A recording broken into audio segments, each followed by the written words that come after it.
Hello, it's Jane. Welcome and welcome back. I hope you've had a lovely week.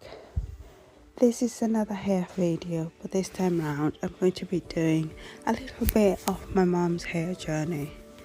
So I first recorded my mom's hair last year 2023, and as you will see, her hair was quite damaged. So there's a few things happening with it. As you can see, she's got this reddish hair. That's because she uses henna for both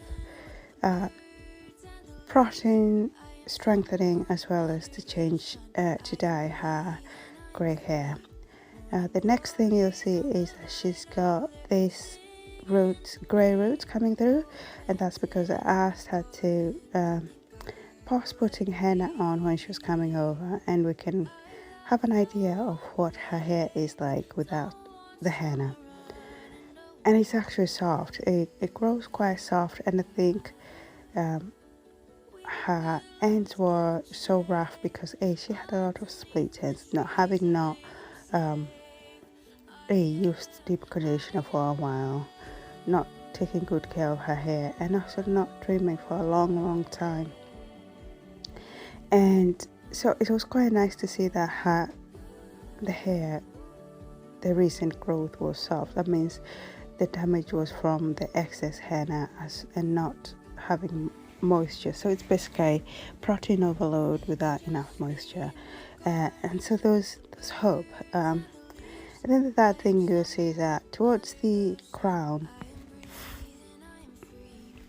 I think she might have had some traction alopecia. So towards the edges on both temples, she's got traction alopecia, but I think she was also starting to develop the same at the crown. And I say that because I did not take a lot of notice. I said it in passing and she still tells me. But a year later, that is gone. So she was not balding, she was not having she might have been having traction alopecia, but it's since gone. And I think that was because in Kenya she was not looking after her own hair apart from applying henna. She was going to a hair salon, having somebody brush her hair and then put some lines straight on, and they were doing it quite tight. I think that is the issue there, but it's since been resolved. She doesn't have that in 2024. So what we did is that she didn't want her hair to be too short, so as a compromise, I decided to cut just a little bit of the hair tips, just where the ends were really bad, to the extent that she was not able to braid it. So that's what we cut off at the start. But all this doesn't matter because when she got back in Kenya, she shaved her hair anyway. And I think that's an important thing. You don't have to do something you're not comfortable with. When somebody suggests it, you can wait until you're comfortable with and you're ready to start your journey in your own terms. And I think this is what she did. And so a couple of weeks after we did the trim, you'll see we decided to put some henna dye in it. And when we make henna, we use the same process. We'll use hot black tea. I think the water being hot is quite important for making it mix well. And then we'll pour it into the henna powder, mix it until a very loose consistency, and that is because we then leave the henna out for 3 days for the dye to develop, because the purpose of the henna, especially for my mom, is for the dye as well as the strengthening properties. So that's what we did, and then we apply the henna. And then 4 hours later she washed it off and it was time to do indigo.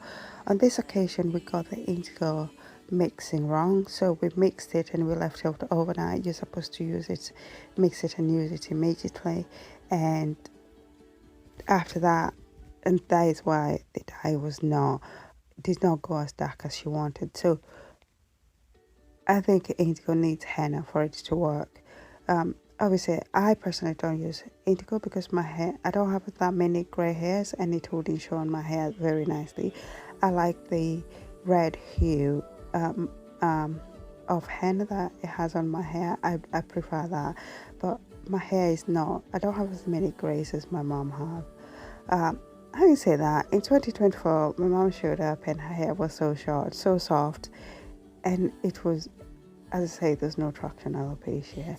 So in between that, she started a hair growth oil because I've always mixed oils for her, and we normally do grapeseed oil, almond oil, olive oil, and then the tea tree oil. The essential oils are tea tree, lavender, rosemary, and we also put vitamin E oil. So, and that is how we mix our hair growth oil. But she started mixing that and selling it in Kenya. And on top of that, she's also doing shea butter, which is a good every daily moisturizer, and I use the same stuff. So, yeah, in 2024, you see my mom's hair is shorter, it's healthier, it's softer, and it's also darker because she's figured out how to do indigo oil, the indigo powder for that. She does not like her hair being too red, and she doesn't like it being so grey, but she doesn't use henna as often as she used to do. So I think that is what's contributing to the lack of protein overload. And she also is on board with the 3-minute deep conditioner. It's quite easy, it's 3 minutes. So